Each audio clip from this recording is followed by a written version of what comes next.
Back when nothing truly mattered and we hadn't had a clue. We fell in to play the game. Nothing would ever be the same. There were times when there was laughter. There were times when there was joy.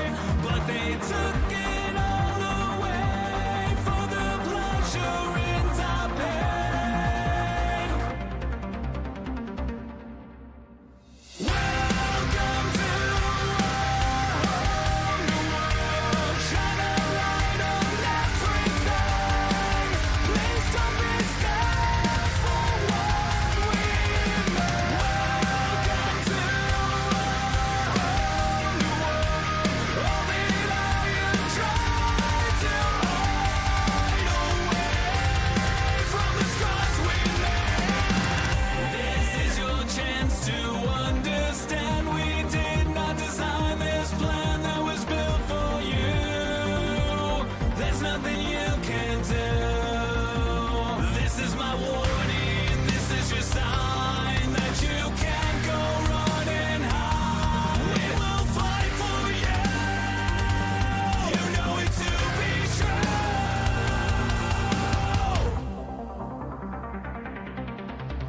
Welcome to a whole new world. Shine a light on everything. Please don't be scared for what we know. Welcome to a whole new world. All the lions tried to hide away from the scars we made.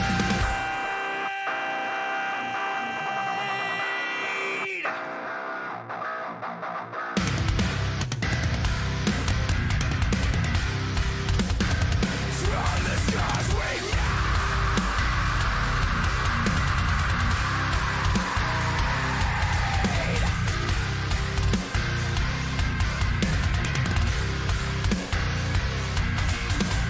Welcome to a whole new world. Shine a light on everything. Please don't be scared for what we made. Welcome to a whole new world. Shine a light on everything. Please don't be scared for what we made. Welcome to a whole new world. All the lions tried to hide away from the scars we made. Welcome to a whole new world.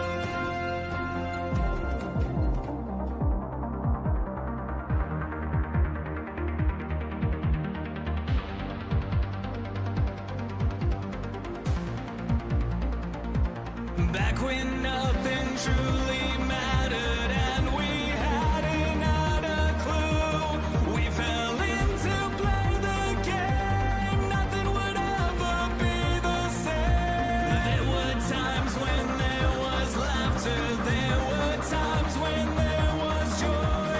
But they took it all away for the pleasure in our pain. Welcome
welcome back everyone to Nerd TV for another Global Racing League Truck Series race live from the simulated Bristol Motor Speedway, where we're going 200 circuits around this half-mile coliseum for the Rattle His Cage 200. On the track, 75 degrees on the surface, 72 in the skies, 66 humidity, clear skies for this night race, and basically no wind. So high grip, high speeds, low chance of weather affecting this race, and LeBlanc crashing the wall, of course, in this practice session. My name is Jeremy Stanley, aka AJ Swifty, and to my right-hand side, Dustin Logston. And I realized I don't have my camera. Let me get that fixed real quick. But Dustin, minus your head shake, how you doing tonight? My man had one job, and I reminded him, I'm like, hey, get your camera up before broadcast. And guess what he didn't do? He didn't get his camera up before broadcast. It's my first day, okay? There it is. A little fuzzy, but we're in. But no, it's Thunder Valley, Jeremy. This track holds a special place in my heart. The very first track that I got my first official win on the service many, many moons ago. I love the racing that this track poses. One of the fastest half miles you have out here. And it poses a challenge for a lot of drivers, not just because the mental wear on a very rhythmatic track, because it is. You have to get into a rhythm, but the side-by-side, the close racing by a lot of the drivers. And this track, contrary to what a lot of people believe, is not a perfect oval. Turns 1 and 2 are tighter than 3 and 4, so the radius is much smaller in 1 and 2 than what it is in 3 and 4. Kind of mix in the transition from the progressive banking coming off of turns 2 and 4 into that straightaway tends to upset cars and trucks quite a bit too, so it throws a whole nother monkey wrench into it. But either way, it's going to be some damn good racing tonight. And what's up with this recent set of races where we got Darlington, we got Twin Ring Motegi, we got Bristol, and they're all egg-shaped? What's up with that? It's kind of unique there. And yeah, this track, you know what Bristol is. There's no need to talk about it. You know the drama that comes with it, and we've had some high drama these past few weeks. So as we approach deeper and deeper in the playoffs, we're going to see some more aggressive racing, getting down to the nitty-gritty of the 2024 year. Had to laugh. We had to showcase it, Jeremy. Had to showcase it. Clayton White, so, he always caters to us and has fun with our little quips that we have here, and he's showcasing the We Got Beef truck tonight. He wanted to be number one. He wanted to say, "Hey, I know you're working on those graphics, but I don't put it on my truck before you get up on your broadcast." So, and what a fitting truck paint job or sponsor for Bristol. Bristol, like I said. We were talking about the biggest number I've ever seen on a nose. Did you just check out the size of that 14 nose number? Like, you know what number is coming at you. Like, it's so just you at least for me, it. for being a painter. Like, everyone's got normal size ones, but you can see it from right here all the way up in the grandstands. You can see that number just glowing at you. So, good job, Clayton, for being highly visible tonight. But no, it's going to be a good race, though. I mean, it's a lot of fast trucks out there, Jeremy.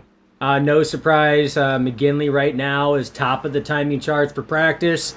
And as it sits, it is a Grim Reaper Motorsports 1, 2, 3 as far as the timing charts for practice. McGinley, Mantle, and Knight.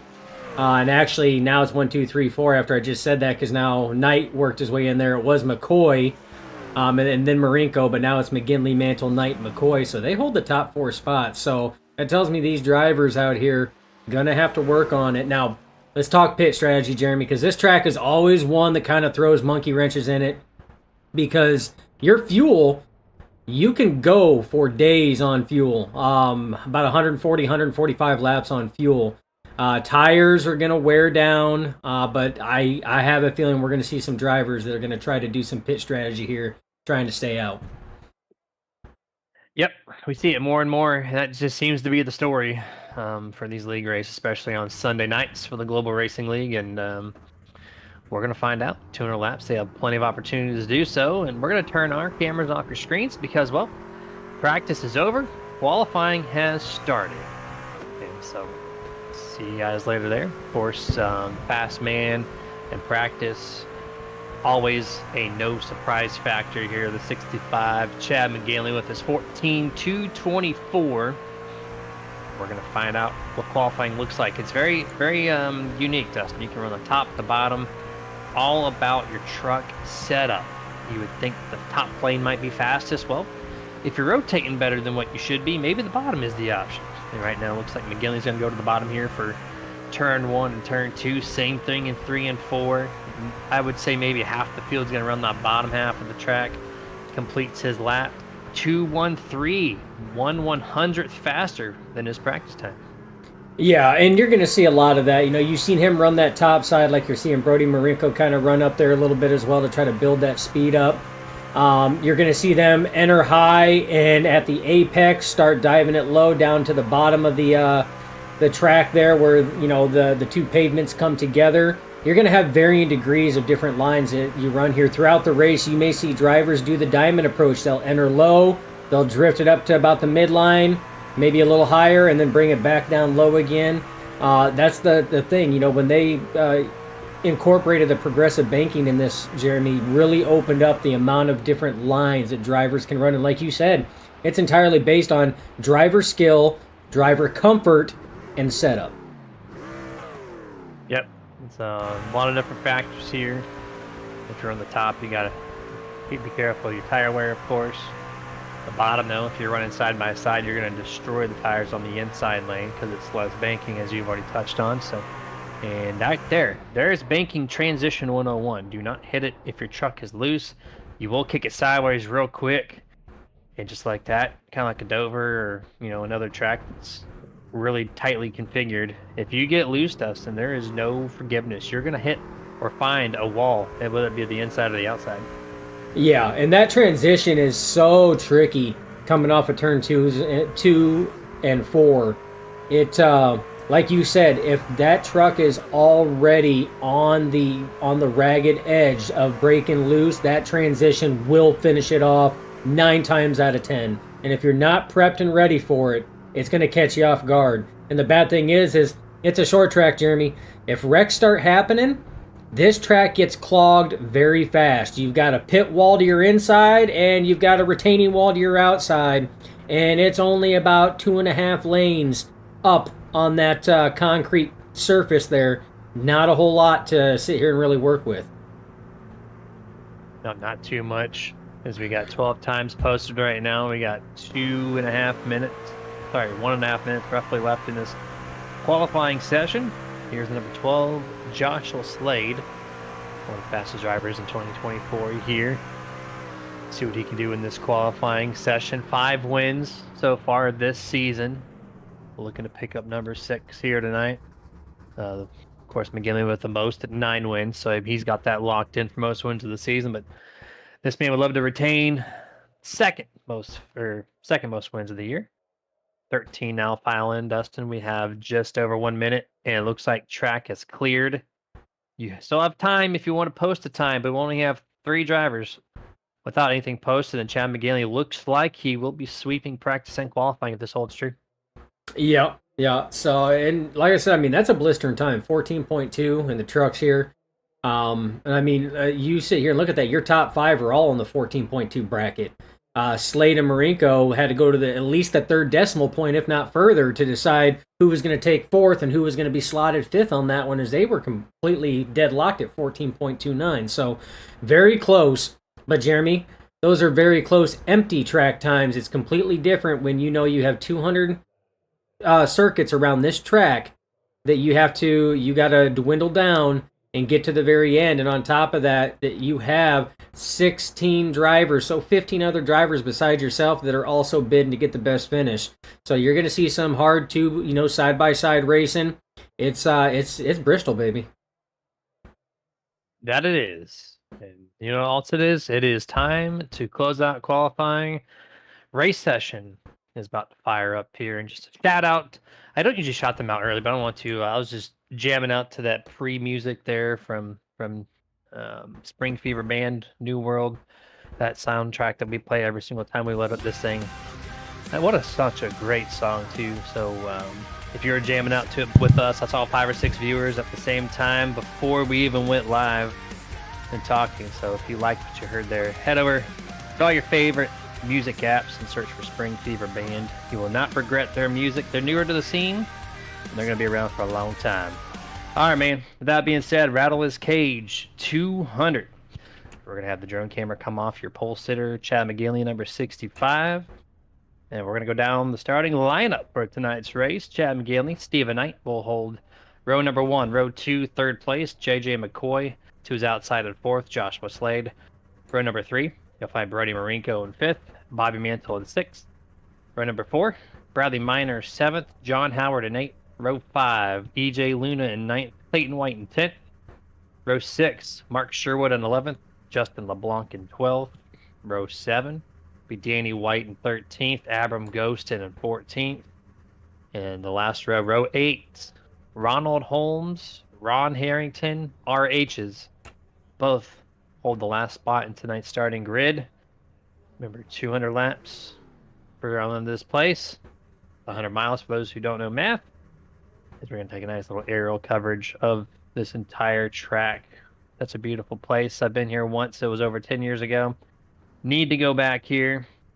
I know if we get Brian Fine to tune in, they were just here this past weekend. I see Michael Hayes on the chat say, "What's up, guys? Go Lone Star." And then Stephen Hayes coming through also saying, "Go Lone Star." Currently watching from Bristol. So there you go. We got a couple drivers from here that tune into Nerditudes from the Bristol Motor Speedway itself, Dustin. Oh yeah, and this facility, I mean, in real life, there's really not a bad seat in the house. I mean, you can look around. This thing has got stands for days, all the way around it. It's an amazing facility. It's still on my bucket list to make it to this facility. It is one of them that I near and dearly want to go and visit in real life. And for everybody that's tuning in to the simulated Bristol that's at the real Bristol, I hope you guys are having one hell of a time there. And thank you guys for tuning in. Absolutely. Appreciate you guys. I got 16 on the live ticker on the YouTube side. We're going to go 2 pace laps here. And then we're going to get this thing underway. It's a smaller field. 16 drivers. But still, it's Bristol. There's going to be chaos regardless. And these guys are trying their best to stay in the playoffs. We got tonight. And then we have next week at Kansas. And then Talladega, which is the wild card track. So really, you go next week in Kansas, you set yourself up for that race, and then Talladega, you just hold on to the wheel and hope for the best to make the next round. We're going to no lap here, Dustin, and then Chad McGinley's going to fire this thing off. Absolutely. Now, one thing to keep in mind too, when we get to that point, this is the long pit road. So these guys will have to enter off at turn 2 and take the long road around. Green flag is out. Chad McGinley out to an excellent jump right now. He clears that top lane. His teammate Steve Knight. He's got JJ McCoy all over him. Oh, McGinley loose! Oh, that transition got him! Oh, ho, ho. And Jeremy... Dustin, yeah. That is the worst luck imaginable. Engine is smoking. That was hard impact, not the start that anybody, especially in playoff form, wants to see. Good night, number 65, Chad McGinley. Yep, you mentioned the engine is toast. Not even one lap in. And I mentioned in qualifying the transitions will bite you. Come off right there. Oh, actually, never mind. I'm going to take that back. His teammate KO'd him with the rear touch. Now that... Okay, so he's got JJ McCoy in his back bumper. He basically cannot see his teammate Stephen Knight with the big run off the top of turn 2. He goes up the track, natural what you do if you're single file, right, by yourself. And then when he crossed over the 79, there was just way too much speed. Nothing the 79 could really do except for check up the rest of the field. And then just a one-tap KO to the inside wall. Yeah, he was following his line up there, not realizing the run that the 79 and Steve Knight was going to get on that high side. So when he went to drift up, I mean, there was no room. No room at all. What a shame there. You're going to Take a look at the big screen as we're going to come off the corner. There's, bam, EJ Luna got to scatter up the track. So close. Squeezed up somebody onto the outside of him, too. So that could have been a 2 to 3 truck wreck right there. But, all right, well, Dustin, 1 lap in, 1 playoff driver out, disconnected for tonight. He's going to get an early night here. And, all right, precedent's been set. You have to use your mirrors, I guess, because you don't know, including your teammates, where they're at and what run they're going to get off the top there. That's such a rare mistake to see from Grim Reaper, too. It is. I mean, they usually have very good communication, so that's one of those unfortunate things that we see happen. And what really makes it unfortunate, Jeremy, was Chad McGinley wasn't going to be able to catch all the races in this round of the playoffs. So true. he was looking for good finishes last week and this week to start the playoffs, and he had an excellent finish last week. This week, not so much, Jeremy. So it's going to be hard to tell, where this is going to place him in the playoff standings. Is he going to make the playoffs and really have to work at it, or could this one here hurt him? The only thing going for him, Jeremy, is that there's only 16 trucks, including himself, that was in here. So he's only going to finish 16th. That's better than finishing 35th. So he's still going to get decent points, but again, those points are ever critical, Jeremy. Pace truck pulls off. We're ready to go back to green flag. There it is. Green flag is out. Tire spin. A little check up there on the inside line. Chad McGinley already on the Discord saying, well, that was fun. So I guess we can watch the race here. Side by side, second and third. Joshua Slade's going to look to pick up that spot over the 79. He's going to cross in front of the 79. Ooh. And he gives him a little bit of room. That was a close call. And now he's going to go to the second groove. Look to the outside of McCoy. He takes the defensive line off the inside. Off turn 2. Very uncharacteristic of an exit of a corner by yourself. And that's going to allow the 12 to zip by 2 drivers, both in yellow spoilers. And he's going to take the lead here on lap 8. Oh yeah, and that was such a close slide job that he did on the 79. That was almost very reminiscent to what Chad McGinley tried, and it didn't work out there. There was just slight contact that was made, and you've seen the ending result in that one there. So, I mean, it's these guys trying to make some big moves early. I mean, we got 200 laps, Jeremy. We're only working lap 10 to 200 right now. I mean, there's plenty of time. I get you don't want drivers to get too far ahead of you, but I mean, laps are laps. I mean, look what happened with Chad. It didn't even complete a single lap, unfortunately. So that is the case when it comes to Bristol, though. That is indeed the case here. Already completing a lap 11, coming up to 12. And it's Joshua Slade already pulling out to a lead there. He's got almost exactly 1 second over second place JJ McCoy right now. You see a lot of the drivers utilizing the inside lane. Very common to start the race. Give it about 20 to 30 laps, and then you'll start to see these guys starting to shift more and more up the track as they start to lose the handling, maybe burn up the right front tires. They're going to utilize that extra assistance of the banking to get these things to turn around these corners. On board, some of the trucks going through the field.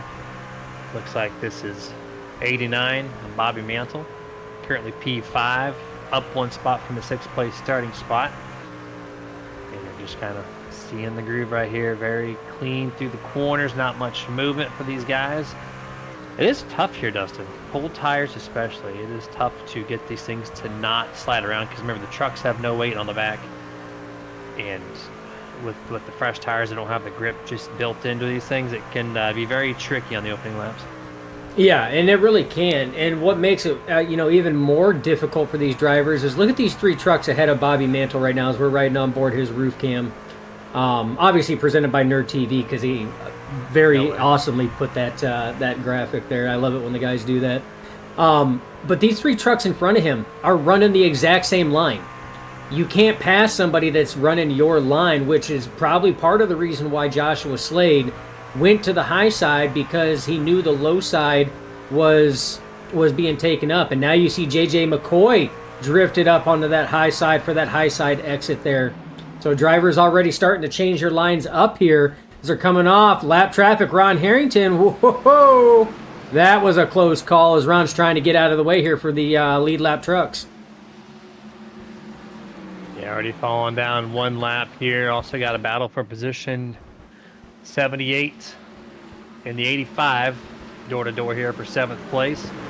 Looks like the inside lane will prevail as they come up to Ron Harrington here. Now it's going to be 2 by 2 on the back straightaway. John Howard has to back it down because this lower truck is in front of him, and he quickly gets passed by Danny White, Mark Sherwood. Then he's going to go to the inside and now pass the 57 here, so that's going to cost the 78 a decent amount of time. 20 laps into this race, so 180 laps to go. Joshua Slade still holding the lead by just under 1 second. JJ McCoy, Stephen Knight, Brody Marinko, Bobby Mantle. Your top 5 right now through 21 laps. Yeah, they used the 57 of Ron Harrington as a pick there, and the one that took the biggest loss on that one there, like you said, was the 78 of John Howard. But still plenty of laps, though, Jeremy. And what these drivers are doing now is, if you watch, they are actually getting in a rhythm. You know, things have kind of gotten spread out a little bit. You got a couple battles going on, but now they're starting to get into that rhythm, trying to tame the track, trying to beat the track more than the drivers. And that's exactly what Joshua Slade's out there doing. He's got nobody in front of him. He is just logging laps. The only thing he's got to worry about right now is just over half a second behind him is JJ McCoy. He's been right around that 5.2 to 5.7, or sorry, 0.52 to 0.57 second interval in between them, but they're starting to close in, Jeremy. Yep, they really are. And just kind of shows you Joshua Slade likes to run this thing on edge, likes to drive the truck hard, which is fine, very fine. But you come at the cost of tire wear. So he's going to back this thing down a little bit. These yellow spoilers know the long run setup. This is typically what they build for. And you're seeing not just the 22, but you're seeing Stephen Knight and also the 54 of Brody Marinko and Bobby Mantle all just slowly creeping in on times. Well, the 22's not creeping. He's trying everything to pass. He's going to take the outside wall hit. And then he's going to go to the inside, try to cut him down low. Joshua Slade's not going to give it to him nicely. Comes off of turn 4, going to take back that lead off the top thanks to the progressive banking on the outside of these corners. And so that was kind of an aggressive move by JJ to hit the wall to try to squeeze the gap. But now he is trying to tackle the inside. It does not look like he has the grip to make that pass so far. No, and with the way it's going, I can tell you right now, Joshua Slade has already shown that his preferred line is going to be that high side. So if these drivers are going to want to really get anything, and he's fast on that high side, they're going to have to put their nose on that high side, or they're going to have to sit here and work him up the track and out of his lane there a little bit to slow him up. You see the run that Slade gets off the corners there. McCoy's able to sit here and close in, but look at this run off the corner there. And it pinches the 22 down. He gets a little loose off of it. This is the best run that JJ McCoy's had on Joshua Slade since Slade took the lead. But look at that bite back on that high side, Jeremy. He is trying, but he does not have the speed. He's going to give this thing up in a couple laps unless JJ burns the right front tire off of this Toyota Tundra. Also in the back, the 79, the 54. These two guys have caught the front two. Brody Marinko really strong, putting a lot of pressure really on Stephen Knight. Just can't figure out how to get around him right now, so he's going to just stay single file for the time being. Race leader still side by side. McCoy can get just a nose, maybe a half a truck at most, until the back half of the corner. And then a slingshot just happens off of Bristol's outside corners. And JJ's going to give it up a little bit. The right front might be a little screaming, saying, hey, you need to cool me down. Because you see Joshua Slade with the preferred lane and takes it back over. Yeah, and that's what I'm saying. If they're going to try anything, they're going to have to lock Slade out of that top side. They're going to have to force him to go down. If we know that he likes running a looser truck, then all his competitors out there know the very same thing. You see the 54, Brody Marinko does a little wall tap there. So they're going to have to put him out of his comfort zone. Oh, man, that was close. Harrington just not giving any room to Stephen Knight. Door bangs him midway down the back straightaway. Truck is slow and not feeling comfortable for the 57, so we'll see if that plays any factor later on into this run here. And I want to get confirmation too. I know we got some people in the chats, or we got 22 live viewers right now. So if anyone can answer me that question of I know Chad McGinley's going to be missing tonight after the wreck. I feel like Kansas was the other race he was going to miss, and if that's the case, that's 2 weeks in a row, which might bump him out of the first round here. So if I can get confirmation on that, that'd be awesome. But kind of cycling back to the field once more. Well, awesome to know that, confirmation on it. Not awesome if it does bump them out of the playoffs. Yeah, awesome to know. Just as an information, right? I feel like that's what I was told when he talked about it, but maybe one of us will get an answer here soon. But race lead still continuing. JJ once more back on the attack, and just like that, slingshots back to the top. The 12 goes, and there it is. And now JJ McCoy is going to try to run the top. He's going to try to get a good launch off the corner. If he can, oh, Joshua going on the defense. He knows he's kind of there, protects the lane. And this is some good hard battle, and knowing where your partner or your enemy's strengths and weaknesses are, runs the lane that he wants to be in, defends it, and this is how the 12 is maintaining the race lead so far through the first 44 laps. Yeah, and that's exactly what I was talking about. That right there goes to show that Slade knows that he is faster on that top side there, so that's what he is going to defend if he sees JJ McCoy peeking like he's going to take a look. And that's exactly what he did. They were way up the track, Jeremy. They were just mere feet off of that wall, going through the corners. So this is not only an offensive run, but it's also a defensive run. You see Ron Holmes right now giving way to the leaders. As they go by, he's going to go a lap down. That's his first time going one lap down. But these leaders right here, Jeremy, are still duking it out. Chad McGinley came on the YouTube chat saying it's going to be out Iowa. That was the race. So that's going to be the second round of the playoffs. So one down for him tonight, one down for him next set of races for the 65. Appreciate that. And then also, Michael Hayes says he's making his return at Kansas next week. So welcome back next week, Mr. Michael Hayes. What took you so long, my man?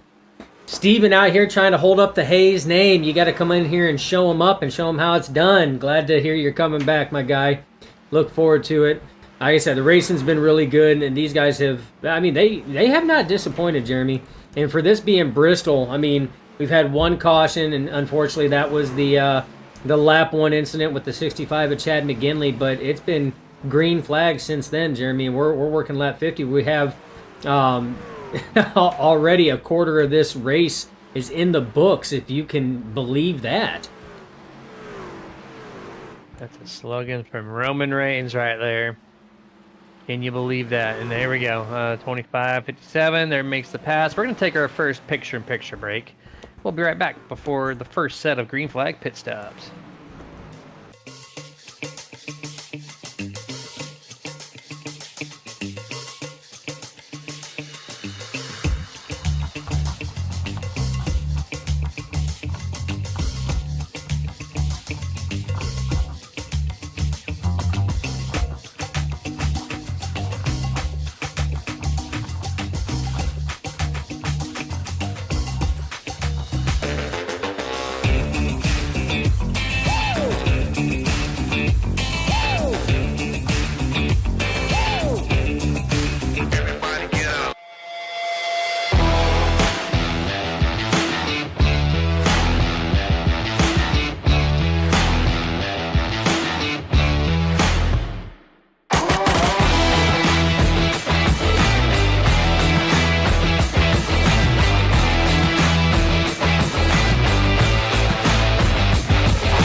60 laps in the book here. The number 12, Joshua Slade, playoff driver, still leading this race. P1 over JJ McCoy, who has kind of fallen back off all laps trying to make the pass.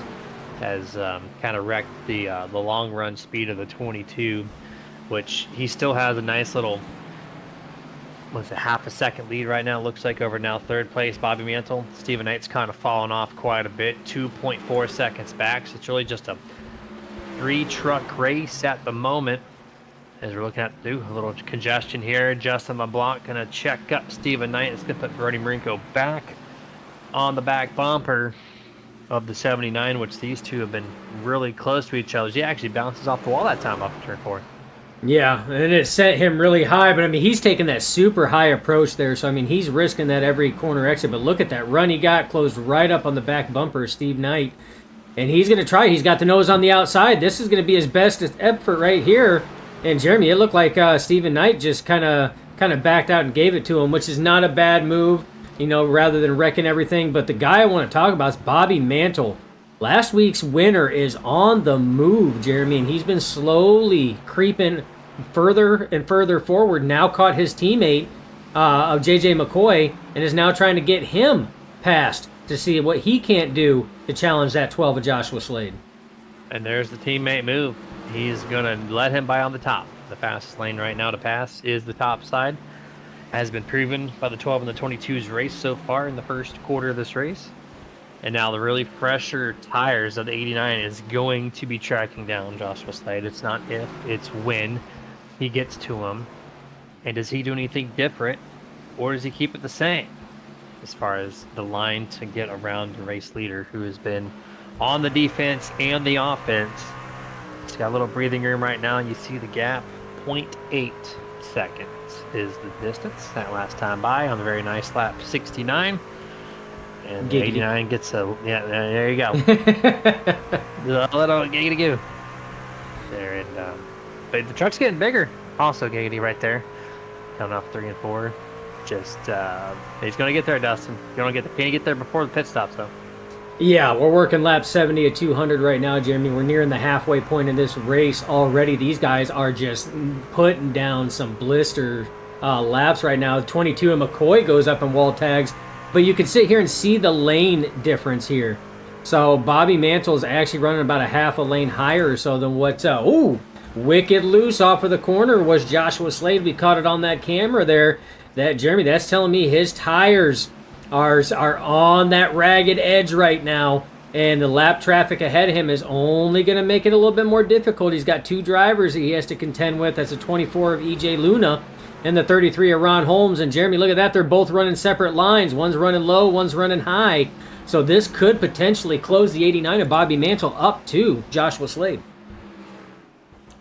Yeah, this is gonna be fun to see here, as EJ does give up the inside. Mantle is going to continue the track as the 12 kind of splits the field as he's passing them around, and this is typical Bristol here, to catch lap traffic and find your way around it as he goes to the inside this time to pass the 33. 33 is going to try to hold on, but just does not have the speed. But look at the 89. He is there. He gained so much ground there that last lap as Slade went to the inside of the 33. Gap at the line, 0.560. So he's gained 0.3 in the matter of about 3 or 4 laps, Dustin. Yeah, and like I said, he had to go to the inside of Ron Holmes there, because Ron Holmes had been running that high line. That was an expected line, and that's something they try to tell these drivers. Try to be, try to make it to where the leaders know where to expect you. So be predictable. So if you've been running the high side for the last 5 laps and that leader's been closing in, he's been seeing you run that high side, so stick to the high side, because that's what he is going to predict where you're going to be at. So it's that's why you see some of these drivers, they'll stay high, some will stay low. If you go back and watch some of these and just some of their lines on the broadcast, it's because that's where they had been running pretty much all night long. So they're trying to be predictable for those lead lap cars. And it's just difficult on the long run because everyone has their own preferred lane. So if you stay at that lane, then it makes it easier. But then if you go, you know what, I want to try a different lane, and all of a sudden, hey, look, there's the race leader. It can get quite tricky out here. 80 laps in the books, approaching the halfway mark for the Rattle, his Cage 200. There's Danny White. He's on pit road. So there's Mark Sherwood. So pit stops might be looming here for the top 5. Not sure exactly the distance on fuel. About 140 to 145.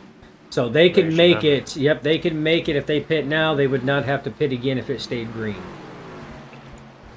Knowing the distance then, Dustin, with one caution happened on lap 1. So we've ran over 75 laps now, consecutive green flag. Do you take the halfway mark? Do you risk pitting early, getting all that extra position, or do you wait until lap 120, 130 to dip down and run the really shorter 50, 60, 70 laps and just go, hammer down and go from the end? I think it all depends on your setup, Jeremy. It depends on how well your truck is handling.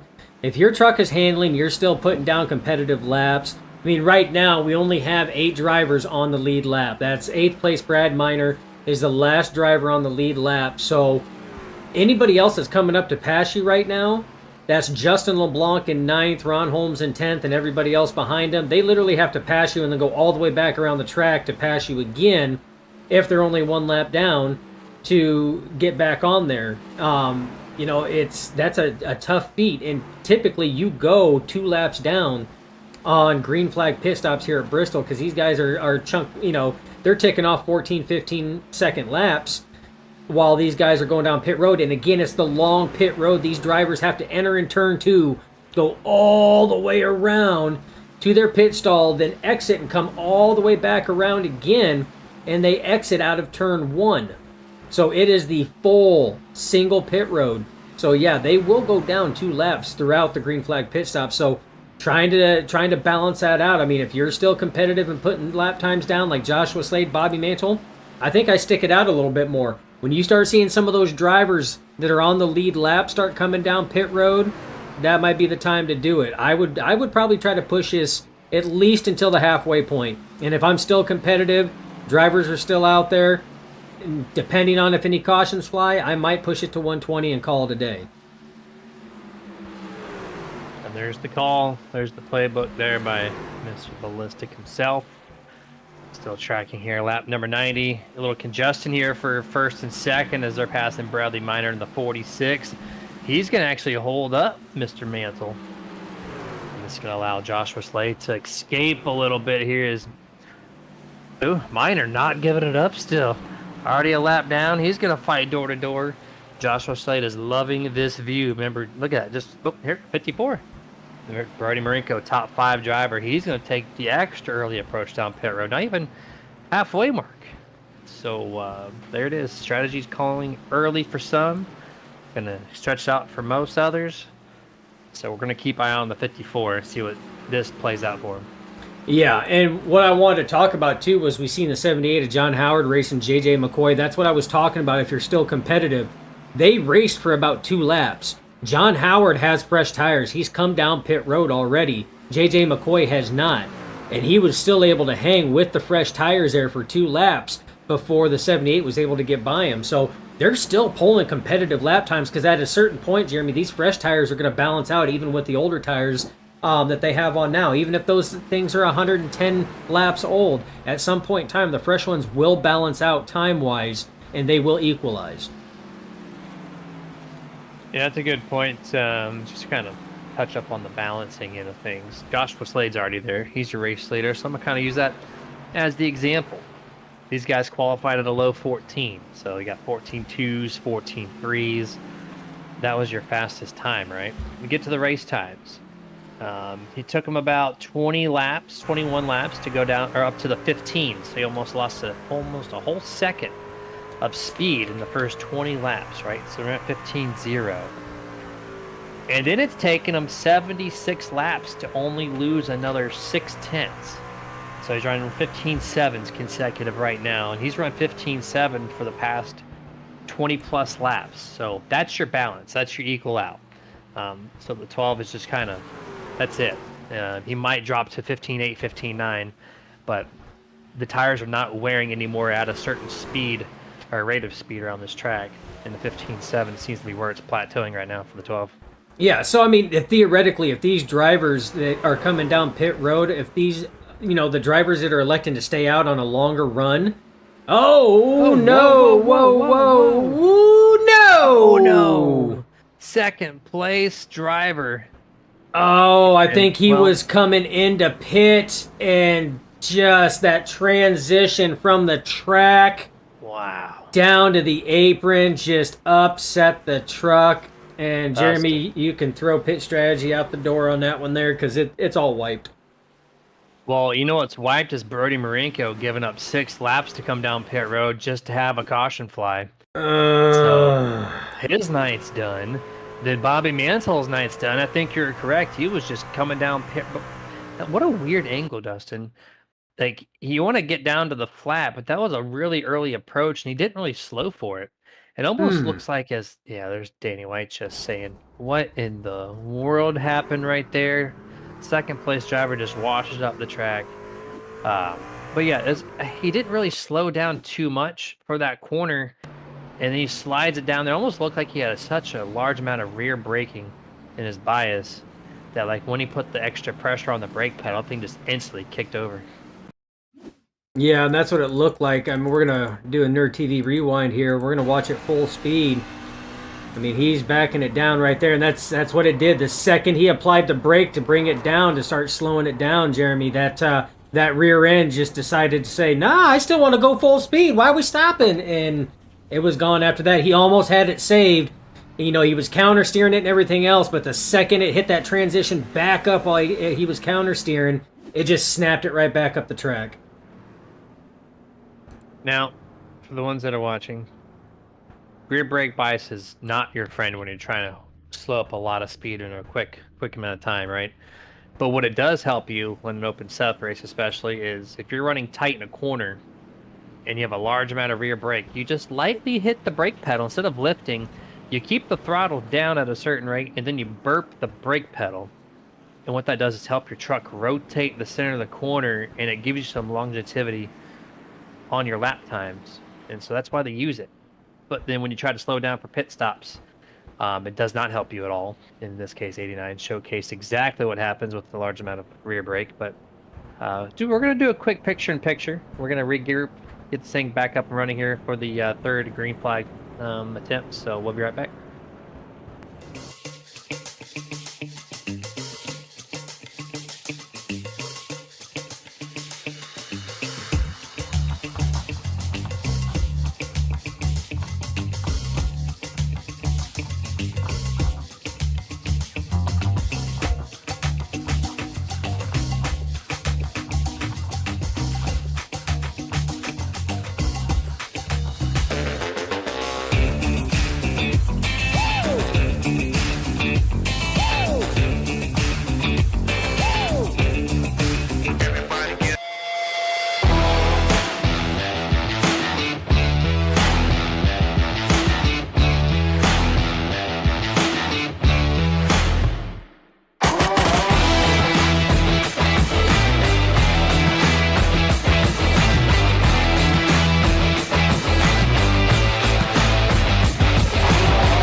They shortened up these lap times, man, for this caution, but we're back. We're going to cut that thing early.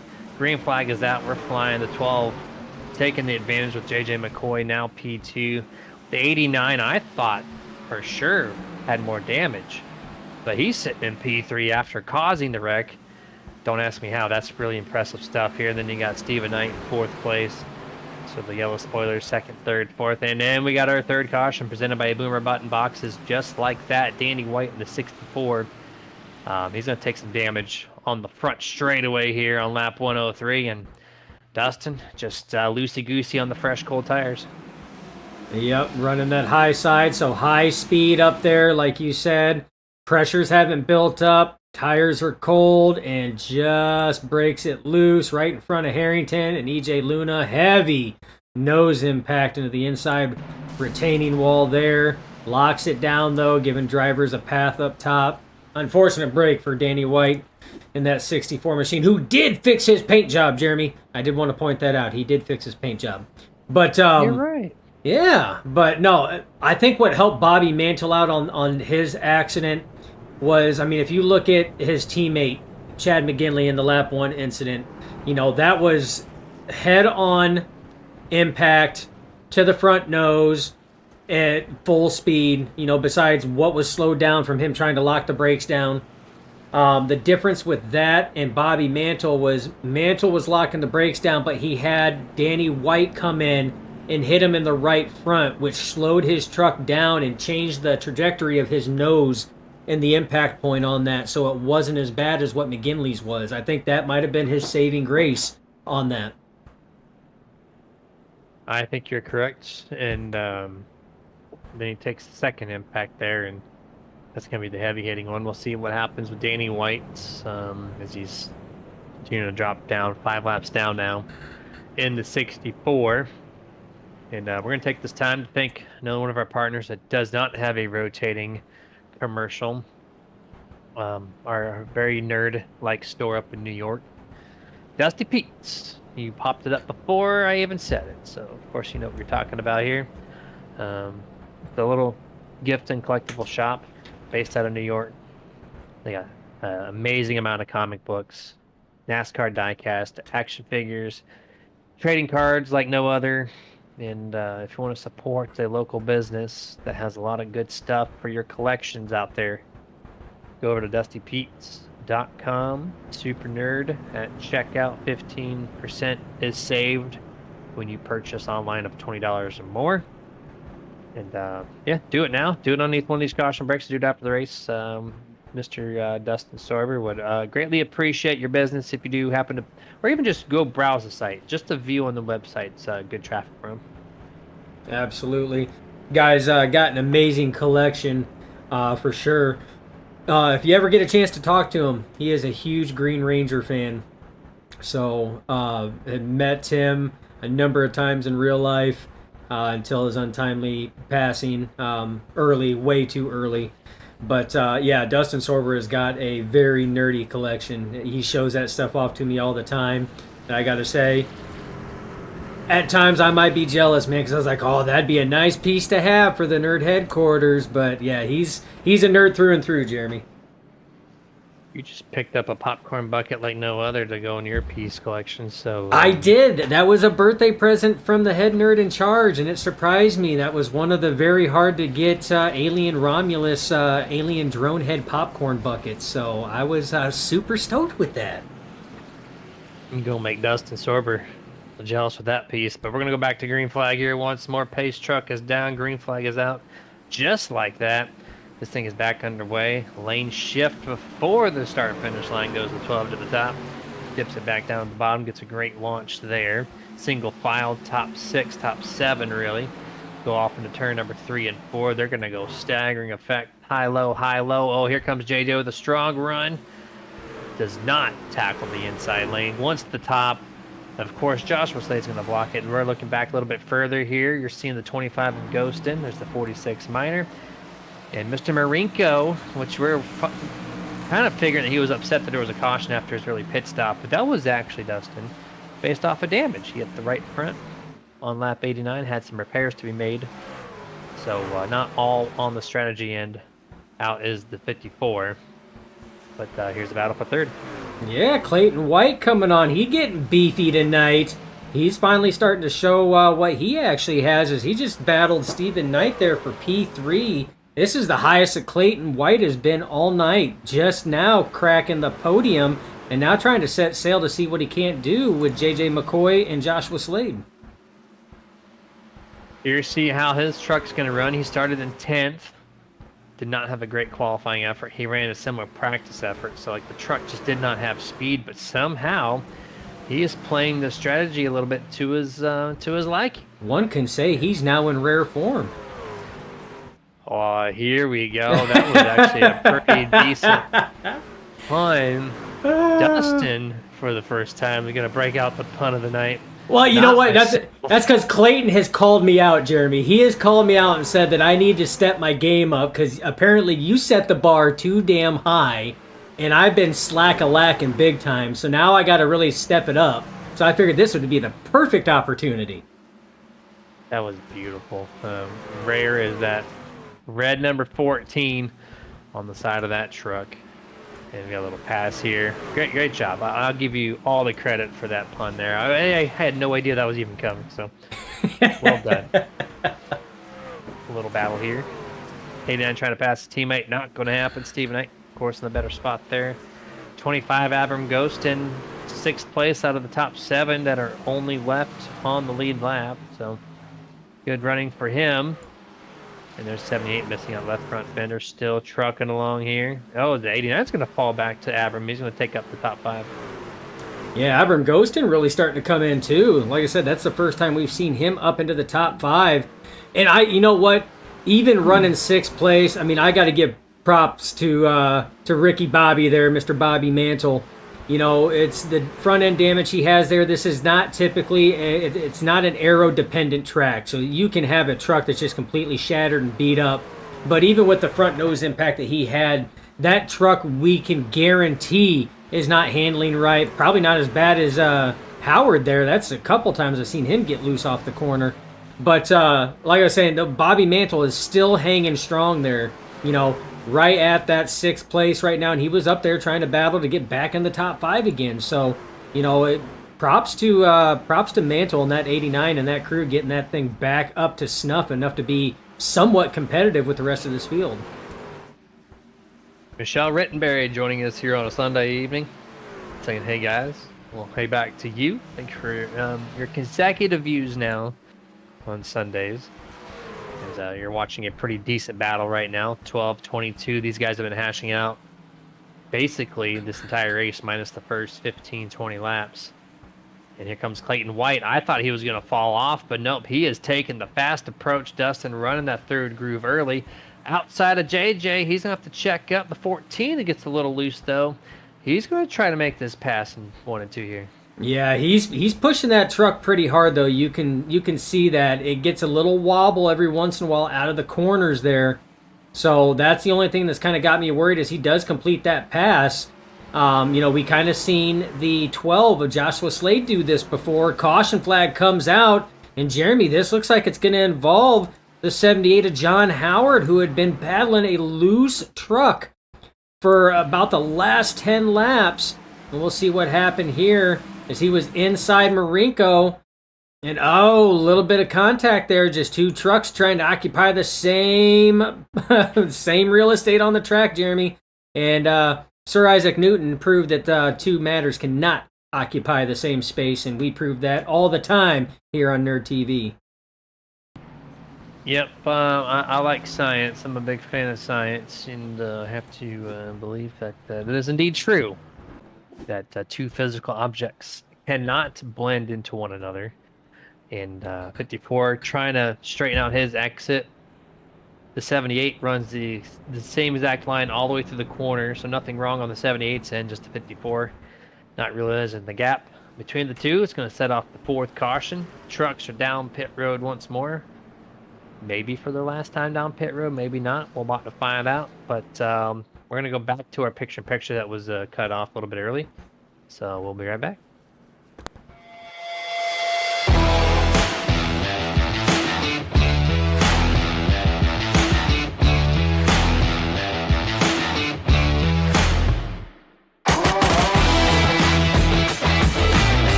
Back full screen here for the Rattler's Cage 200. Joshua Slade continuing to run P1. Now this is fun.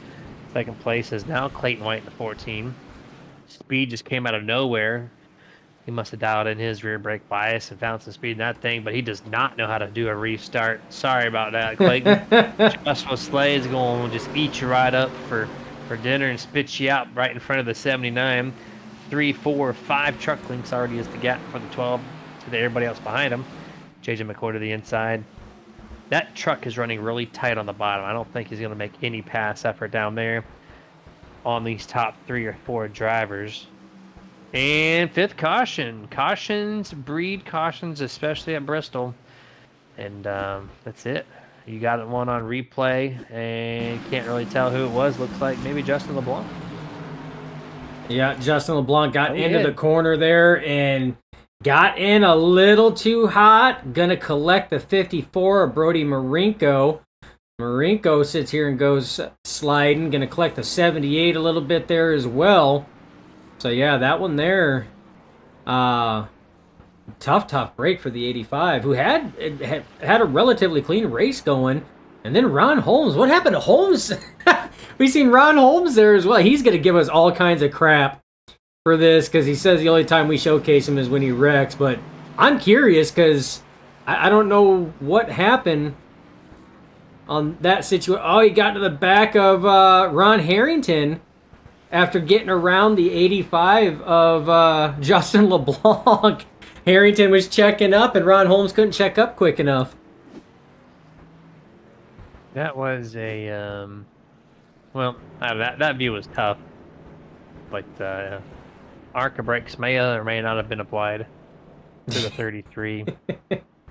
There was a big checkup from Ron. He was able to do it successfully. Sorry, Ronald Holmes. I don't know if that was the best braking effort I've seen from the 33 all year round, but thankfully it's not much damage though, just a little bumper bend. It's all good. And, I mean, Bobby Mantle has proved that you can have a decent amount of front-end damage and still be competitive. He's still on the lead lap. He's running in 8th place right now, so, you know, still getting repairs done. That's why he keeps coming down pit road. He's trying to repair as much of the damage on the front nose of that 89 machine. That SimCube Team Conti machine, trying to get it fixed up. And, Jeremy, with every pit stop that his crew, virtual pit crew, is able to repair on that, the closer and closer to a higher level of competitiveness that, you know, Bobby achieves. So give it a little bit more time, Jeremy. And, I mean, he may be able to get up there and battle with the top 5 and lock him in a top 5 tonight, which would be stellar coming off of last week, you know, with the victory. And if he can try to lock in a top 5 tonight, he's going to be sitting really good this round of playoffs. Yeah, I mean, the truck's looking pretty good at the moment, so he might all be there. We're going to take, or actually, no, I'm going to shout out one of our other partners that don't have a rotating commercial, raceepi.com. Elite Performance Industries is the name. That place will get you to victory lane on an open setup session. Guaranteed. And that's across asphalt, dirt. I think they got rallycross, so they got the dirt road and they got dirt jumpy, oval. yeah, jumpy trucks. Jumpy trucks, absolutely. They have a wide range of asphalt, oval, and some road stuff as well. So a little bit of everything. So if you're looking to find victory lane here real shortly, raceepi.com. That's the website you're going to go to. Subscribe, purchase, do what you got to. Pick a car that you run each and every single week on iRacing and go grab yourself a checker flag. It's raceepi.com. Yeah, one of our new partners for this season here. Talked closely with Tyler Payne. Awesome group of guys over there. Amazing builders over there. As the pace truck pulls off. Green flag flies. We're back underway. Joshua Slade leads the way on this one. Clayton White on that top side. And it's almost like rinse and repeat of what we just got done seeing on that last one. Only this time, JJ McCoy gets clear of the 14 of Clayton White, and that's going to put Clayton side by side with Brad Miner, who has come out of nowhere, Jeremy, to battle up here to try to get a podium position. Clayton White's got beef with his right foot, just does not know how to find that throttle when the green flag drops. Going to drop him back deep into third place here. Now JJ is going to try to reel in the 12 once more and maybe can do something a little different to make the pass happen. We're approaching lap 150. We'll signal 75% completed in tonight's race for the Rattler's Cage 200. McCoy a little loose there. A little bit further back. Stephen Knight, Bobby Mantle, teammates side by side right now for 5th and 6th place. And it's going to go to the 89. Yeah, Bobby Mantle making some gains on that top side. He's looking like he's going to do a crossover. Doesn't have the nose, though, so he holds back and waits. Going to try to line it up to get by the 46 of Brad Miner, who, again, has been running very well tonight. Very clean. Clean truck out there. Stayed out of trouble, and that's what's put him in that top 5 position right now. But as it sits, he has got a mirror full of that 89 of Bobby Mantle as Bobby's trying to work his way back up from that pit road entry mistake way back on, what was it, like lap 95-ish, right around there. So he's it's taken him another over 50 laps to get repairs done to get him back in a competitive state. Yeah, I mean, he's all but there. Bristol, it's not a huge amount of downforce that's required here, but you are running speeds of 130, 140 miles an hour getting to the entrance of the corner. So some does apply, just not as much as your normal speedway. Oh, right, contact race leaders. JJ. Oh, okay. Well, here we go. Here's the we got beef. Say, then of course oh my gosh. And the big one has occurred. We got beef with the beef truck, and so what happened here with this Ford truck pileup, Dustin, is okay. There's more spinning. Okay. Well, we got some reviewing to do on this one. It all started a half a lap prior. The 12 got loose on the inside. McCoy bounces off the outside wall. Maybe McCoy thought he was squeezed or something. I don't know. But they drive into the very next corner, and he's tired of being blocked. Not blocked like, well, that wasn't blocked, actually. Then JJ just said, all right, then. And then he wrecks himself, actually, which I didn't catch that part. And then EJ Luna piles in, Stephen Knight, Clayton White piles in. But we have a 5th truck, Dustin. The 22 actually spun out himself on the front stretch. I didn't see extra contact there, 12 and 14. A lot of stuff going on. A lot of stuff going on. That Jeremy, I'm gonna go out on a limb and say that there's probably gonna be beef in this race. Short tracks breed short track tempers. He sat here and got wall contact there, but was able to stay going. But yeah, the biggest ones were these here. A little bit, like I said, that contact, it was right there. Oh, more contact is Ron Harrington. I didn't see Ron Harrington come in. He was trying to come in low. Ended up getting right in the back of EJ Luna. So, yeah, a lot of damaged trucks, Jeremy, in this one here. That was about 6 trucks that got damaged in some way, shape, or form. 6 to 7. And there's pit crew, virtual pit crews, Jeremy, are super busy right now. This is going to change a lot of things up. And as it sits, the 33 of Ron Holmes is going to be slotted as your race leader. Well, he's got the position. Does he have P1? He does. My board has not updated, but he yeah, does.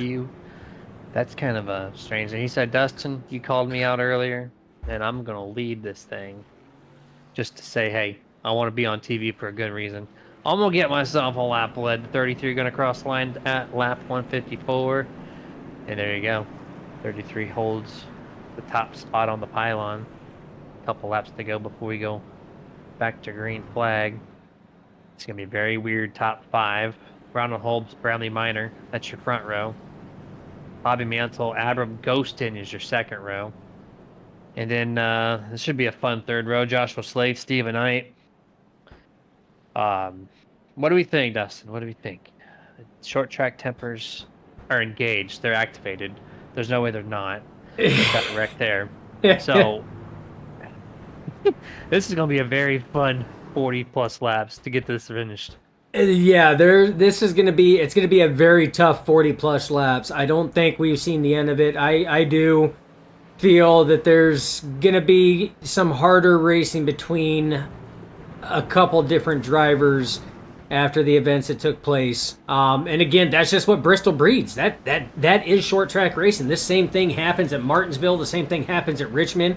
We see it in the simulation world. We see it in real life. That is just the nature of these tracks because you're so close and it's so easy to get into somebody, or just the slightest contact will spin them. And it just, I don't know what it is. It's just the combination of the small track and the very short temper span that we have there. Pace truck off, green flag flies. Ron Holmes still out front right now. Teammate Bobby Mantle behind him. And oh man, we got bobbing and weaving all over the place. Yeah, Ronald last restart had a terrible time getting going. He did not go, and he got bumped, and Ronald knew he had to get out of the way. And so he did just that. Now it's going to cycle to Bradley Minor leading this thing on lap 158. Joshua Slade from 5th to 2nd in that lap and a half span. Just passing, taking advantage of the slow start from the 33. He got around a bunch of trucks real quick. JJ McCoy, on the other hand, dropped back to 1.7 seconds back. Now he's fighting for position with Stephen Knight and his teammate. He's going to pass him on the outside, no problem. So I was kind of surprised to see some of these names fall back real quick. Joshua Slade surprised to go from 5th to 2nd in under 2 laps. And so Abram Gostin also picking up in a nice little advantage here. The 46 and 25, clear as day, benefited from that last wreck. And we're going to continue on through the rest of the top 10. Stephen Knight in 6th place. He's about right there. Clayton White, he did drop back to 7th in that 14. One of the trucks that got hit hard in that wreck, lost his rear bumper cover. See, there's Stephen Knight on your screen. There's the 14. We're cycling the camera back all the way through this really quick lap time, under 15 seconds. And you got the 33 Holmes. He dropped back all the way to 8th, last truck on the lead lap. 9th place, Ron Harrington. 2 laps down, and Brody Marinko is your last person in the top 10 in the 54. He's taking advantage of these cautions. Went from 6 laps down to 3. He's got 3 more to make up. That's your Nerd TV top 10 recap. Yeah, he's got 3 more to make up. Right now, he's staying out in front of the 22 of JJ McCoy, who was involved in that last Boomer button box caution. But right now, Jeremy, fresh air must have been the key needed for that 46 team, because they have just taken off, working lap 165 of 200, Jeremy. Got 35 laps to go that time by, and he's just out pulling laps. And further back, I mean, you see this battle right here. This is 2nd, 3rd, and 4th. And Abram Gostin is putting on some real pressure on the 12 of Joshua Slade right now. He has stayed within a truck length of him, and behind him, again, still trucking along, Bobby Mantle, even with all the front nose damage from that lap 95 incident, still holding strong there in 4th place. I am blown away at how Bradley Minor, this guy, started 7th, could not get anywhere near the top 3, barely scratched the top 5. You give this man a clean air on the front of his Chevrolet Silverado nose, and he's going to take full advantage of it. He is gapping Joshua Slade. So Joshua either has a little bit of extra damage that was unable to get repaired, or the 46 just loves fresh air. Either way, he's got over a half a second lead over 2nd place, almost an entire second that last time by. So the 46, not on my bingo card to even get in the top 5, is sitting here on lap 171, so 30 laps to go.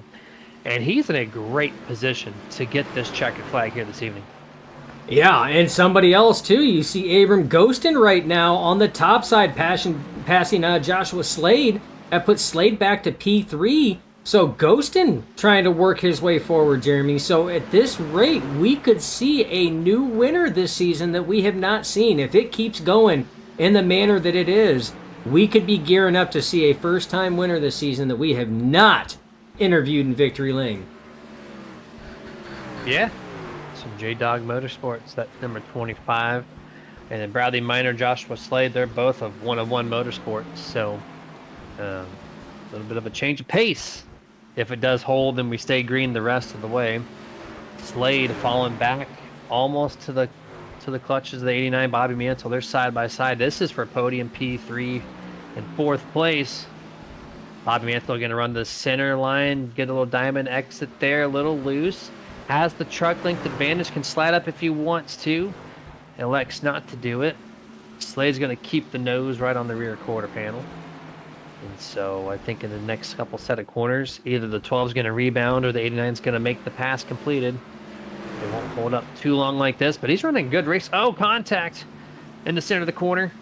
Going to check out both drivers are still door to door into turn 3 and 4. Running the tight. Oh, No! too tight. Oh, and I think there was some air. There was air turbulence there, Dustin, between the two trucks. Oh yeah, and again, that was almost inevitable. As tight as they were running each other like that, I mean, it was almost bound to happen. And you see that both of them are coming off, and yeah, there was definitely a big air pocket there, Jeremy. That was about 1.5 feet of air pocket in between that just propelled the 89 right down the track there. That's an unfortunate turn of events. More damage for the 89, who had been rebounding back from that early race incident that gave him front nose damage. That is how my OP career went this past season. You go in Daytona, you wreck on lap 12, you take 70 laps to repair your damage just to find another wreck. That is exactly how my season went. And that's how the 89 is going tonight. Cycling back through, loose truck, 46, and the 25. It's taken over P2. Very, very strange set of circumstances here. But we might not have a confirmed race leader or race runner. Avram Ghostin has closed that gap, Dustin. He's only a half a second. Yeah, he's been closing it in, and it didn't help that last lap when Brad Miner got loose coming off the corner. 19 laps to go. You gotta cool those tires off because you gotta have enough at the end to sit here and really race. But Jeremy, I mean, it keeps going like this. We might be having a good race for the lead here in just a handful of laps. Oh, is the 46 continuing to get looser and looser past few laps? He did gap the 25 by a couple tenths as they're passing the 57 right now. But the 25 is actually looking a lot more stable than that 46. Could that be the difference? 16 laps will decide that fate between these two who have got a 3-second advantage over third place Joshua Slade, who is just, he has too much damage. He is unable to contend like he was.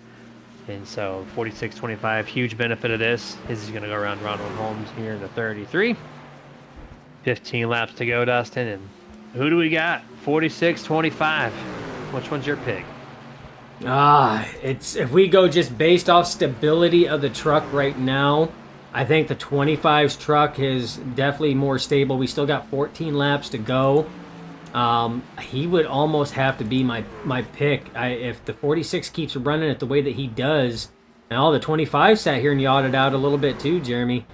It's gonna be a close one. It really does. The difference in between is almost kind of stalemated a little bit, but I would have to kind of weigh the weights a little bit more in the favor of the 25. Yeah, it's they're going back and forth as far as the gap here. 0.49. He's closing in more and more. This is going to be a really good race between J-Dog Motorsports and One of One Motorsports. Joshua Slade closing in the gap, though. He was 2.95 laps ago. 1.87 now is the gap. So just as I thought that he was done, I'm going to backtrack my comment here because he is on a mission here in these final 10 laps. Oh yeah, he's definitely on the move here, Jeremy. The question is when is he going to catch? You know, if he can catch him, when will he catch the drivers ahead of him? And is this going to be one of those with 3 laps to go? We got 3 trucks sitting here and all bidding for that top spot, and that's what it's gearing up to be, Jeremy, is that traditional, typical Bristol finish where everything just culminates right with 2 laps to go, 2 to 3 laps to go, and just some of the most amazing, performances on the track take place. 100% here. 8 laps to go, now 7 at the line. All 3 trucks within the same camera angle. 0.37 is the gap between first and second. 1 second is the gap between first and third as it continues to close in more and more and more. Here we go. 1 to 2 truck lengths is the gap. Now 25 running the lane just lower than the 46. He's going to do it again here. Puts the nose on the inside for the first time, making a pass effort. And you just realized right there how tight that is. And now Joshua Slade's going to be right there. This is going to be an awesome final 5 laps. Yeah, 25 pulls back, regroups here. He's going to try to take a different angle of approach on this. You see Slade up on that top side right now, really running that second groove as the 25 is trying to figure out, but he can't wait too long. If he waits too long, the 12 is going to take that spot, and he does as he's on the outside right now. It's lap traffic. Right in front of the 22 is slowing him up, as so is the 14. It's congested. Oh, is going to play a factor. So close. Remember beef between the 12 and the 22? Will that play a factor? I don't know. 3 wide. 3 wide. Oh my gosh, 3 wide. More contact. 22 into the wall on that one. 12 still on the outside. Oh, Jeremy, this is getting heated. Lap and a half, lap and a quarter now. The 12 has the lead somehow, some way. 25 going to pass the 46 on the outside. Elevated Esports Racing. 1 to go. Half a lap left just like that. And for the final time, somehow, someway, the 12 made up a 3-second gap in 13 laps. Joshua Slade wins the Rattle His Cage 200. What an amazing final few laps in this event. And a lot of chaos, but it brought us a surprising top 3. But Joshua Slade with the 6th win this year. Oh yeah, definitely. The name of the race was definitely fitting. Jeremy, Rattle His Cage 200 was definitely a fitting run there. But I mean, hats off. Would it have been nice to have Brad Miner or Abram Ghostin in victory lane for the first time? Yeah, but I mean, still, hats off to stellar runs by both of those drivers, man. They put on a hell of a show there, right at the end. And with everything going on, this is not an easy track, folks, for these drivers to sit here and race. This is a difficult track, but hats off to all 3 of them. They're doing a 3-truck burnout. I guess Abram Ghostin decided that he's deserving of a burnout, finishing P2 for the first time this year. Absolutely. Why not? Why should it just be the winner, man? It should be, we interview podium. We don't just interview the winner. They are just high-five saluting each other right here. Tandeming, man. I love it. Look at this. Just like this race has kind of been just a little beating and banging. This entire celebration for the number 12. And 101 Motorsports put 2 drivers in the top 3. But here's your unofficial results for tonight's race. Joshua Slade, Abram Ghostin, Bradley Miner. That's your top 3. Boom. 4th place, Stephen Knight. 5th place, Clayton White. Only your top 5 finished on the lead lap. Everybody else, 1 lap down or more. 6th place, JJ McCoy. 7th, Ronald Holmes. 8th, Brody Marinko. 9th place, Justin LeBlanc. Ron Harrington somehow gets the top 10. John Howard, 11th. Bobby Mantle fell back to 12th. AJ Luna, 13th. Danny White, 14th. Mark Sherwood, 15th. And the lap 1 wreck of points leader, Chad McGinley. Last place tonight in 16th. Going full screen. We're going to get our top 3 lined up. We will be right back.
And back to the full screen for the Mart Sports post race. And we're going to look at our top three. First one, P3, number 46, Bradley Miner from 1 of 1. Congrats, man, on P3 podium. Yeah, thank you. That was a good race. I thought I had it there, but I think I just ran a little too hard, too early. Gapped the field a little bit. So, but yeah, definitely was fun. Yeah, the whole race was a blast to watch from our end. And after that 5-6 truck pile up there on the back straightaway, with around 75% completion, you somehow took full advantage of that, and you broke out to a big lead early. And I was like, okay, all of a sudden the 46 is gonna win this thing. Joshua Slade was 3 seconds back, and I don't know where he came from, but just made the right calls. You avoided the wrecks there, and you found a way. So how was the truck feeling overall for you tonight? Yeah, the beginning of the run was a little tight. Loosened it up on that first caution we had. And then did one more loose up on that next caution. Well, it was second to last caution. So yeah, kind of freed it up a little bit, made it drive a little better. There we go. And this P3 does give you a little bit of breathing room because you have Kansas next week, of course, and then Talladega, the wild card. So if you can get another decent finish next week, you're going to give yourself the best chance possible to advance into the next round. So what's your chances looking like at Kansas? Yeah, Kansas, tough track. Everybody's going to be pretty fast. We have that draft in place. So see, I'm bring the best I can. That's all you can, man. Hopefully you prepare and bring an awesome setup with the teammates of 1 of 1. Congratulations once more, P3 tonight. Excellent job. Any shout outs before we let you go? Yeah, just the 1-on-1. I was gone all week on a work trip, so got back late Saturday. Only got on today, so the setup was dialed in. So I appreciate those guys. And there you go, man. Absolutely. We will see you next Sunday evening. Have a good rest of your night. All right, you too, and thanks for the broadcast. Yes, sir. Absolutely. And that was the 46, Bradley Miner.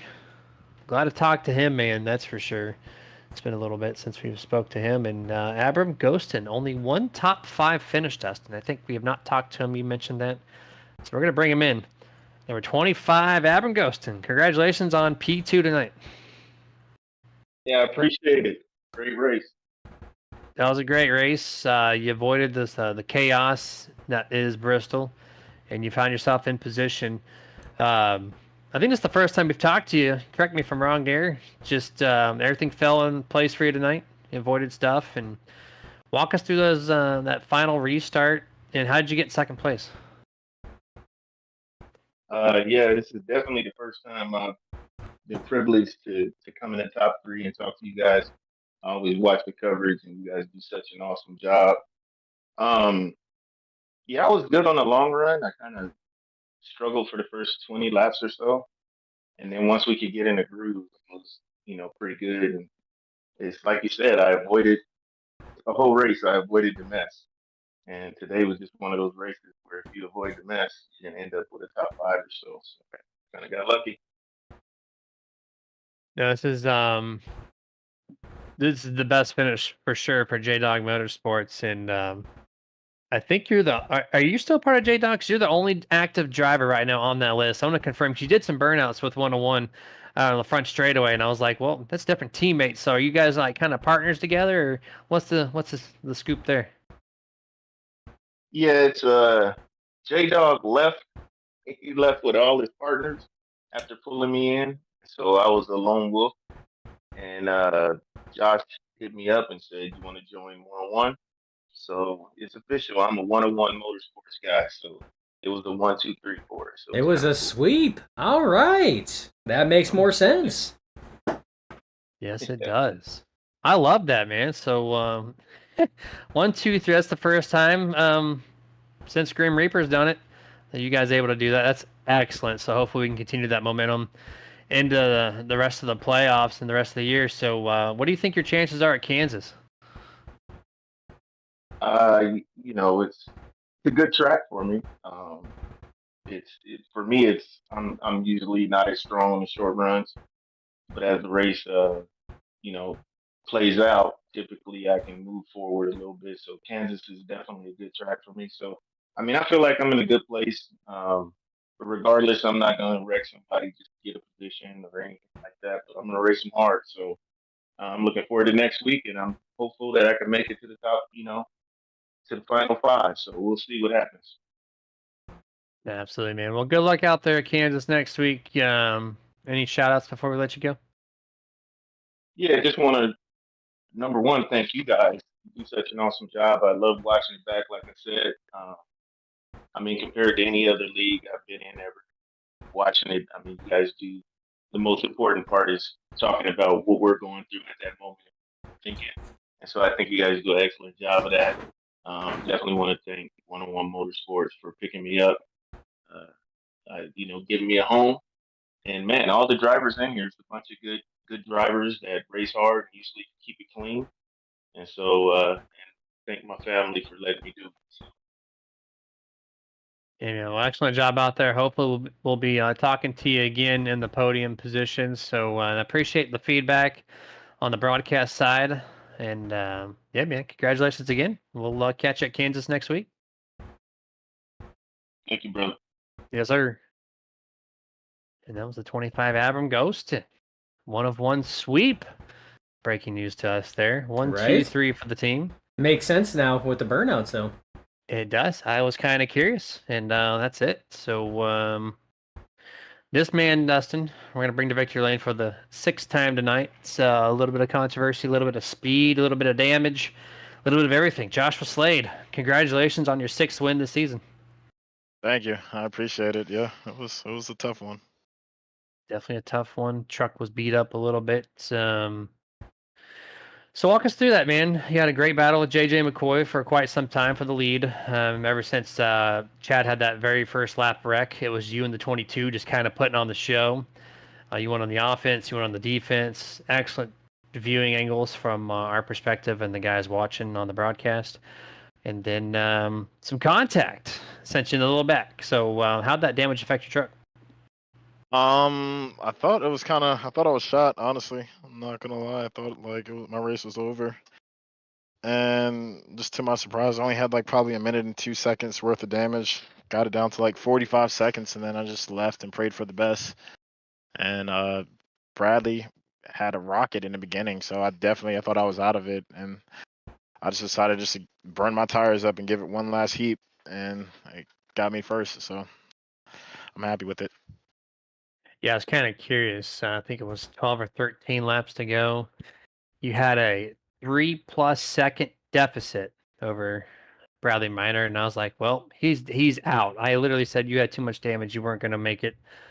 And then what happened? You said you put on the burners, but 3 seconds and 13 laps at Bristol, that's insane.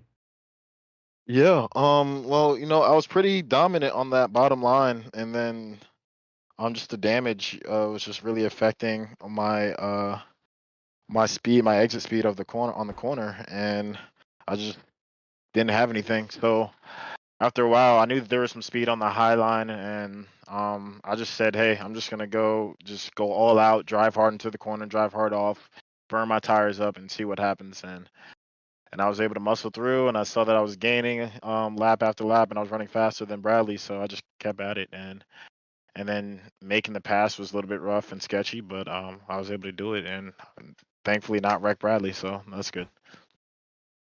Yeah, it turned out to be a very good race at the end there. Overall, great job, man. 6th win this season. You got some good tracks coming up for you, and you're basically all set for the 2nd round of the playoffs. So best of luck at Kansas, Talladega. Have some fun out there. But any final thoughts before we let you go?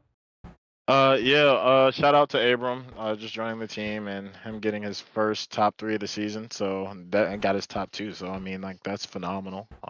Definitely gonna be seeing some strong things out of him. Shout out to Bradley. I really wish you guys could have like understood how locked in Bradley was when he was leading on those last laps. I was trying to talk to him and like say like, hey, like you there? And I didn't hear anything. So he was very locked in. So shout out to him.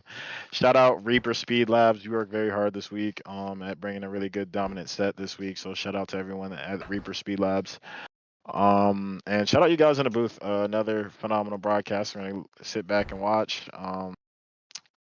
Shout out to JJ. Hopefully there's no beef between us. But we'll see how that goes, and we'll see how we approach that later on in the playoffs. So other than that, and shout out to everybody at home. So should be fun moving in the weeks to come. One of one sweep. 1, 2, and 3 here tonight. So congratulations on that, sir. And we'll catch you next week at Kansas. Yes, sir. Thank you, guys. Yep, you're very welcome. Thank you. That was Josh Slade, tonight's race winner, and Dustin. Got some high appraisals from the one of one guys tonight. Yeah, it's always good to get that, and that's. I don't know, Jamie. I mean, that's something that I feel we pride ourselves on because we know what it's like to be in that sim rig. And that's what kind of I scratch my head, when I watch other broadcasts because I know that these commentators that are in the booth, they're sim racers too, so they know the perspective, they know the thought process on what's going on. So why they don't showcase that, because a lot of the people out there watching don't know that. They're just going to go out there and make an assumption just based on what they see, and that's why we try to bring different angles. That's why we bring in the Oakley visor cam and say, no, look, from his perspective, you can't see nothing. He didn't even know that guy was there. And it does. It changes a lot of stuff. So it makes my heart smile when drivers and viewers alike, take notice of that and thank us for that. So it's a good thing. Yeah, 100% there. And I love calling the action. I think you did confirm today that we will be doing the 2025 broadcast here on Sundays. So just a shout out to that. Love to hear that news. Love calling these people every Sunday. Absolutely. Great group of guys. Doesn't matter if there's 10 or 30 drivers on the track. They're just fun to talk to. So thank you guys for tuning in to Nerd TV once again this Sunday evening. And we had like 22 viewers, at least I saw on the high end. So that's a big number. 22 to 23. There we go. I love it. So you're going to catch us Tuesday as well. Sign in. Join us. Chat away. We got our Have Tuesday. fun with us. Yeah, we love it. Tuesday commentators joining us on Sunday. I'd love to see some of the Sunday guys join us on the Tuesdays. So absolutely, feel free. It's 8 p.m. Eastern. Sorry, 9 p.m. Eastern, 8 p.m. Central. I almost had that backwards. But either way, you guys are going to have Scott Martin take it from here. We'll catch you Tuesday. Stay safe. And, of course, get your nerd on. This presentation is brought to you in part by Martin Sports. Get the apparel, look stylish, be badass with apparel from Martin Sports. martinsports.gg. iRacing iFlag. Must-have flag marshaling system for any aspiring sim racer. Get yours today at iracingiflag.com. Boomer button boxes. Total sim control at your fingertips. boomerbuttonboxes.com. If you race hard, then you need to rock hard. And no station gets you harder than iRock935.com. If you're a collector and that's your game, then Dusty Pete's, that's the name. DustyPete's.com.